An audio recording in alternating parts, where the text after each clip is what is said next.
માં અંબાનું છઠ્ઠું સ્વરૂપ એટલે કે કાત્યાયની. દુર્ગા પૂજાના છઠ્ઠા દિવસે તેમના સ્વરૂપની ઉપાસના કરવામાં આવે છે. એ દિવસે સાધકનું મન આજ્ઞા ચક્રમાં સ્થિર હોય છે.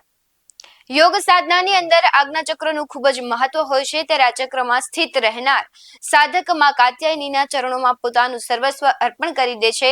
તેથી પરિપૂર્ણ આત્મદાન કરનાર આવા ભક્તોને સહજ ભાવથી માના દર્શન થાય છે. નમસ્કાર, BS9 TV ન્યૂઝમાં આપની સાથે હું ભગવતી વિશાવડિયા. માનું નામ કાત્યાયની કેવી રીતના પડ્યું તે પણ એક કથા છે. કત નામના એક પ્રસિદ્ધ મહર્ષિ હતા. તેમના પુત્ર ઋષિ કાત્ય થયા.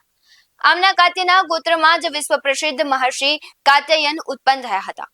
તેમણે ભગવતી અંબાની ઉપાસના કરતા ઘણા વર્ષો સુધી ખૂબ જ ઘોર તપસ્યા કરી હતી. તેમની ઈચ્છા હતી કે માં ભગવતી તેમના ઘરે પુત્રીના રૂપે અવતરે.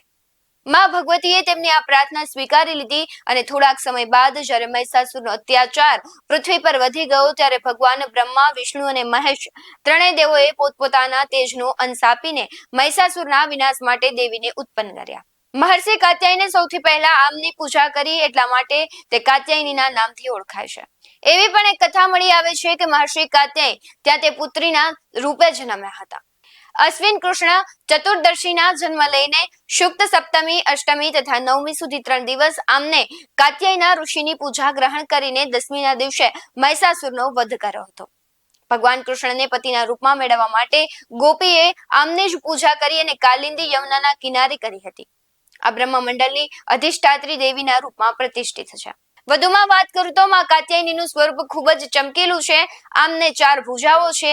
માતાજીની જમણી તરફનો ઉપરવાળો હાથ અભય મુદ્રામાં છે તેમજ નીચેવાળો હાથ વર મુદ્રામાં છે. ડાબી બાજુના ઉપરવાળા હાથમાં તલવાર અને નીચેવાળા હાથમાં કમળ અને પુષ્પ સુશોભિત છે અને તેમનું વાહન સિંહ છે. માં કાત્યાયનીની ભક્તિ કરવાથી મનુષ્યને ખૂબ જ સરળતાથી અર્થ, કામ, ધર્મ અને મોક્ષ 4 ફળોની પ્રાપ્તિ થાય છે. તેમના લોકમાં પણ અલૌકિક તેજ અને પ્રભાવ મળે છે. આવા જ વધુ અહેવાલો સાથે ફરી મળતા રહીશું. તમે અમારી YouTube ચેનલને સબસ્ક્રાઇબ કરવાનું અને Facebook અને Instagram પર ફોલો કરવાનું ભૂલશો નહીં. બાકી નવી અપડેટ્સ મેળવવા માટે આપ જોતા રહો BS9 TV ન્યૂઝ. નમસ્કાર.